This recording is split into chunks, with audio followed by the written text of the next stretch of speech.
Hey guys, welcome back to Unicycle Lore. I had another chance to try the fakie maxwhip today, and I went in with a plan.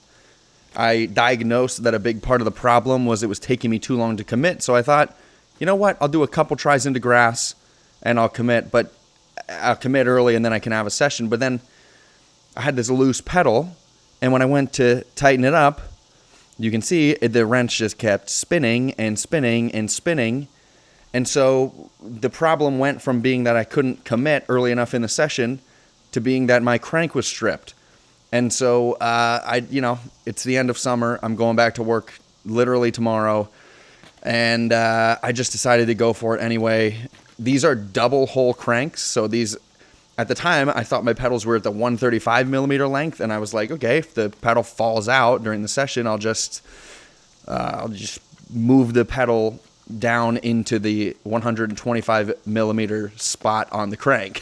Okay, so I decided to go over to the other thing. I was so distracted by the pedal. I was like, I'm just gonna go try it over here on the concrete. And then I just got weirdly preoccupied with my technique. Okay, I've been thinking about it, and it does look cooler when I do the version of it where the pedals don't flip. Okay, when I do like the pure seat whip version, I think it looks cooler. That's the one Steffi's trying to. But when I do the crank flip, it's much easier to get the whip all the way around. And so I had like a pretty big mental block here where I just kept alternating my technique. I just, some tries I was doing the back crank flip, and other times I wasn't. And it was not a very productive session. I figured, eventually this pedal was going to fall off, and it did.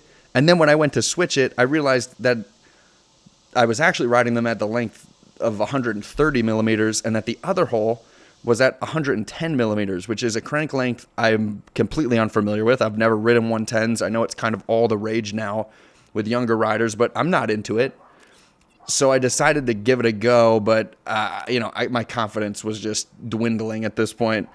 It really just was starting to feel like it wasn't in the cards. I had a couple close attempts. I was really having a hard time committing, which was like the entire goal of today was to try not to have that problem. But I was just, I was in my head about it. So yeah, I just had to kind of throw in the towel there. It wasn't working out. The vibes were pretty terrible. And then I quit. Psych.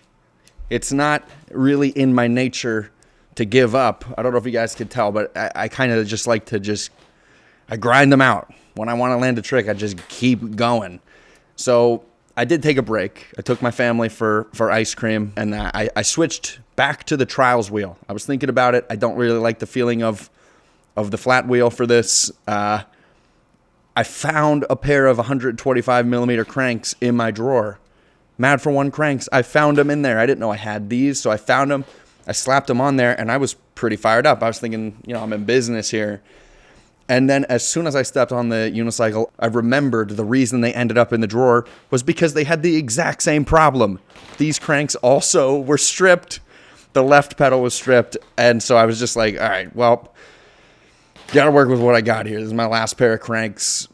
Besides, I have these K1 cranks from the old white unicycle. I don't even know if those are compatible with Mad for One hubs. That's going to be what I have to try next, I guess, because I'm literally out of cranks. Anyway, I put the 125s on the trials wheel, and I decided to get back to work in the garage.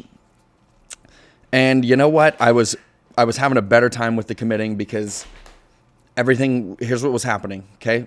I could feel it. The wheel was dying. The crank was dying. The summer was dying.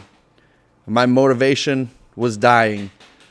And so it helped clarify in my head what I should do, which is just flip the cranks. If that's the way that makes the trick easier, just flip the cranks. So I decided to just go all in on that technique. I was trying it and trying it and trying it. Listen, guys, the totally loose, dangly pedal is just such a preoccupyingly distracting thing. I couldn't get over it. Eventually, after, I don't know how long this was, a half hour, maybe 45 minutes of trying this again, this pedal fell out. That's another pair of cranks biting the dust before my very eyes. And there's like an itch that needs scratched.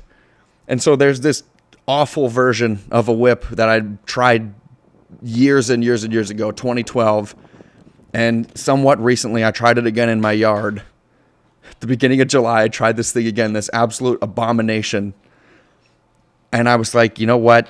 I don't even need 2 pedals to do this one. I'll just give this a couple tries. Try to walk out of here with the consolation prize. At least, can I get that?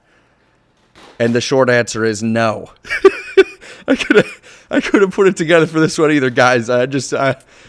Listen, I tried. I put it all on the line today. I was going hard. It was a great workout, I guess, but I could not make it happen. A big thing about unicycling for me has always been that it's an outlet for me to kind of test my limits. I know how weird and lame that might sound to you, but for me, it truly is. It's been that way my whole life. This is literally as hard as I could go trying to trick. Obviously it's more fun when it works out, but the next thing here is I'm not done with this. We've got a couple other things that are going to take priority here for a little while. A couple other projects I'm going to work on the channel, and outside of unicycling, I'm going back to work. So riding is probably going to be on the back burner for now. Besides, I need to figure out a wheel situation. I have to figure out, I got to get a wheel. Anybody want to sponsor me? Is that even a thing anymore? Are unicycle sponsors just gone? Anyway, I'm rambling. Keep an eye on the channel. I'm going to keep doing stuff. Go check out Steffi's thing. Oh, by the way, this race is not over. Even if Steffi lands this before I do, that doesn't mean that I've lost. It means I'm going for second place. As far as I can tell, there's nobody else in this race yet. Jack maybe made like a semi-committal comment on the last video. I'm hoping that means he wants to get in on this. Maybe Eddie Ducal. There are plenty of guys who are capable of landing this. Let's get a full race going here, okay? I that would motivate me a lot. Anyway, until next time.